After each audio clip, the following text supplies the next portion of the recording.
This Notebook LM video explores the dilemma of a faith built on love and peace yet marked by centuries of persecution against dissenters and suppression of those who challenged orthodoxy.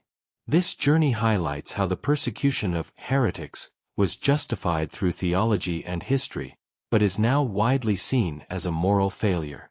All right, today we are diving into a topic that is, well, it's pretty heavy. It's a question that really cuts to the heart of faith, history, and morality, and it forces us to look pretty uncomfortably at the past. The question is this: how can a religion that preaches peace and love have a history of executing people who disagreed with it? Let's unpack the arguments. So here's how we're going to break this down. First, we'll lay out the central problem. Then we'll dig into the scriptures that were used to both justify and condemn these actions. After that, we'll look at the historical context, trace how our moral thinking on this has slowly changed, and finally, we'll confront the tough questions this history still leaves us with. So let's start right there, with the core dilemma.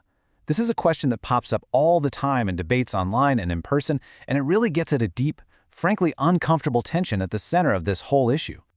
And there it is. This is the big one. It's this massive catch-22, right? If you say these actions were just plain wrong, you're pretty much calling centuries of church leaders, popes, even revered saints horrible people. But if you try to defend what they did, then you have to answer, okay, if it was right then, why is it considered a terrible sin now?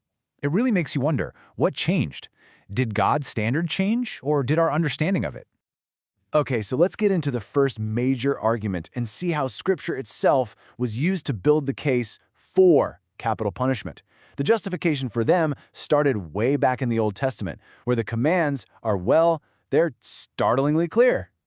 I mean, just look at the language here. This is not some vague principle. It's a direct command from God to the nation of Israel. It frames apostasy not as just some personal sin, but as a capital crime against the entire community. An offense so serious it demanded lethal force, even if it was your own brother.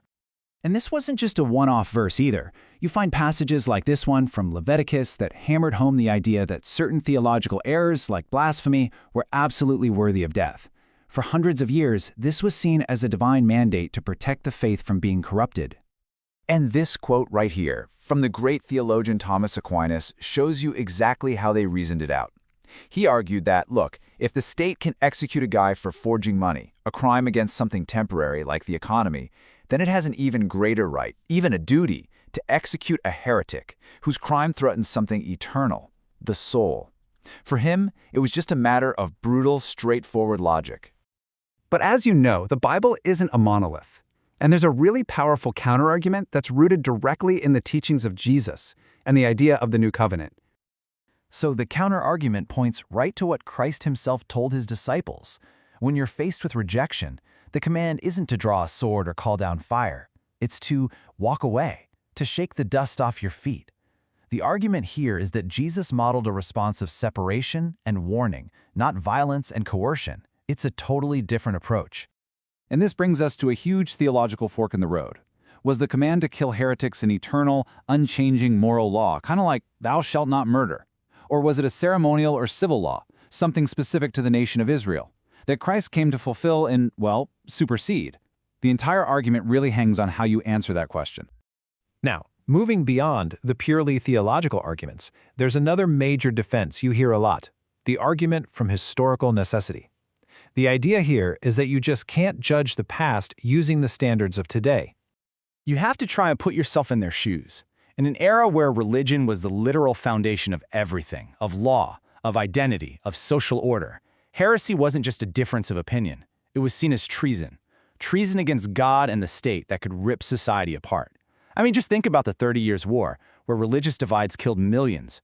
The argument is, these leaders were trying to stop that from happening. And if you want a specific and, a super controversial case study that brings this whole mindset to life, look no further than the Protestant reformer John Calvin.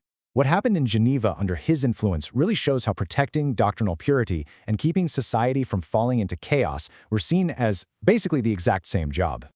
I mean, listen to Calvin's own words, written years before the heretic Michael Servetus was ever executed. It's chilling. This was not a snap decision. It was a premeditated stance, and it came from his deep conviction that he had a duty, a God-given duty, to protect his flock from what he saw as a soul-destroying poison. But then you have to ask, what if all that historical context isn't a justification? What if it's just an explanation for a deep, profound moral failure? And that question is really the foundation of the counterargument. And the critique here is pretty sharp. It basically asks, was all that intolerance really necessary for society to work? And it argues that the church wasn't really looking for better, less violent ways to handle dissent because it didn't even see it as a problem. In this view, the whole shift towards religious freedom didn't come from inside the church. It was an idea from secular thinkers that was eventually forced onto the church. And this debate still rages around the figure of Calvin himself. On one hand, was he just a man of his violent times? He wasn't a dictator, he acted as an expert witness, and he even argued for a quicker death for the condemned man. But on the other hand, you have his letters showing a clear intent for Servetus to die. He's the one who reported him, knowing what would happen. You can find passionate, well-sourced arguments for both sides of that debate. And you know, this moral shift didn't happen overnight. It was a slow, painful, often bloody evolution. It took the absolute trauma of religious wars, the new philosophical ideas from the Enlightenment, and centuries of internal reforms inside the Church, like Vatican II and even very recent updates to the Catechism, to finally, formally, move away from these practices. So all of this history, the clashing scriptures, the theological defenses, the brutal historical context, and our own moral disgust, it all brings us to right now, to this very unresolved and still tense legacy. At the end of the day, there is just no tidy conclusion here. There's no way to neatly tie a bow on this. We're left with this deep discomfort, a faith that commands love but has a history that includes bloodshed, saints who are also persecutors, and scriptures that seem to point in two completely opposite directions. And that leaves us with one final, huge question. And it's not just for the church, but really for any institution with a difficult past.